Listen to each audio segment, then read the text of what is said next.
He just wanted to use the restroom, but the gas station owner yelled loudly, "Kid, you know you're not allowed in." Hearing what the owner said, he didn't obey like the other black people. Instead, he said, "No more gas." "Jackie, what?" "I said no more gas. We can get gas somewhere else." Jackie's words stunned Branch. He didn't expect this black man to be so firm. After a brief moment of thought, in the end, Branch had to give in, because he didn't want to lose that money either. However, when Jackie came out of the restroom, a white man came up to him. "Are you Jackie, Jackie?" From that moment on, Jackie's life began to change drastically. He was brought to an office. Turns out the owner of a famous baseball team had noticed him, Branch. He invited Jackie to the team's spring training. If he performed well, he would join the all-white Dodgers team, with a monthly salary of $600, and a signing bonus of $3,500. But there was also one condition. He had to control his temper. Earlier, Branch had looked into Jackie's record. He not only had a .350 batting average, but had also played with white players. While serving in the military, he had been court-martialed for opposing racial segregation, and argued fiercely with the judge at the trial. Famous for his temper, Branch's words filled Jackie with mixed emotion. Looking at the names on the blackboard, he said loudly, "Give me the jersey. I'll show you just how much courage I have." On the training field, Jackie caught the ball with finesse. Threw it. Branch was very pleased watching, saying he was like someone with superpowers. But the coach didn't care much. In his eyes, no matter how good he played, Jackie was still just a lowly Negro. Not long after, Jackie entered his first game. As he walked onto the field, the white crowd booed loudly. Even his opponents looked down on him, but Jackie wasn't affected at all. The game officially began. The opponent threw the ball straight at his face. It was an act of provocation, but Jackie responded in his own way. After that, the opponent threw 4 consecutive bad pitches, which sent Jackie straight to second base. He kept moving non-stop, predicting the opponent's move. Right after that, Jackie once again advanced to base thanks to excellent judgment. The black crowd burst into warm applause, while in the white section, only Branch clapped. Seeing Jackie like that, the pitcher began to mock him, but Jackie stayed fully focused on the game. Eventually, the pitcher lost his composure. The ball hit the ground, resulting in an error. And just like that, Jackie became the center of attention. He wasn't just playing baseball, he was like a killer out there. But very soon after, trouble came again. That evening, an old man came to Jackie's place. He gave a sincere warning, "Leave tonight. Otherwise, many people will come for you." A reporter following him immediately called Branch.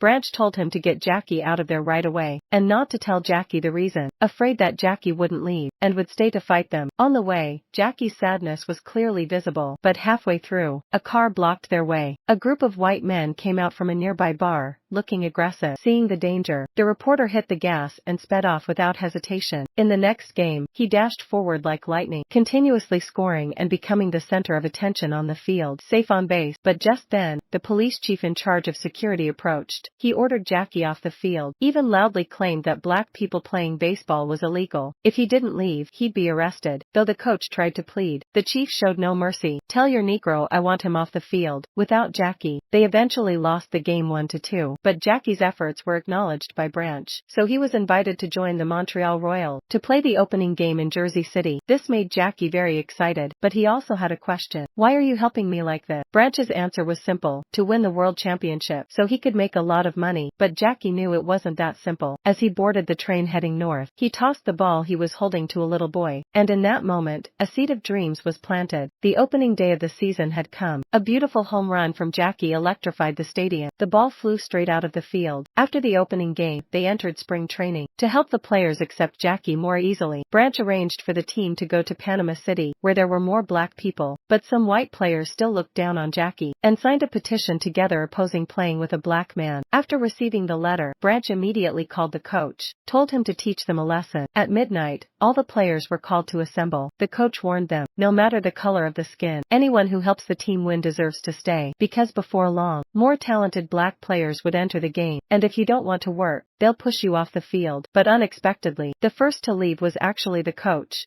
Due to a personal scandal, he was banned from coaching for a year by MLB. Almost every coach refused the Dodgers' invitation, but even so, Branch still defied pressure to sign Jackie. In the locker room, everyone had their own locker, but Jackie only had a simple coat hook. But he didn't mind, because at last, he had his own number 42 jersey. When he stepped onto the field, the black spectators behind immediately cheered warmly, while the white crowd booed, yelling for him to leave. At that very moment, all Jackie saw was his wife and child in his arms. The game began. Jackie hit the ball accurately, and immediately sprinted toward first base. Clearly, Jackie touched the base first. The opponent caught the ball afterward, yet the umpire still called Jackie out. Amid the umpire's bias and discrimination, in the second game, Jackie ended the game with a home run, but during the game against Philadelphia, the opposing coach immediately insulted Jackie, even hinted to his players to throw at Jackie's face. "You damn Negro. Come on, step up, you black monkey." The teammates who once looked down on him started to smirk. The opposing coach continued to hurl insult. The second pitch again aimed straight at Jackie's face. The third, though Jackie hit it, was caught effortlessly. "You don't belong here, you damn Negro. You hear me? Why don't you look in the mirror? This is a white man's game. You hear that? Use that monkey brain of yours."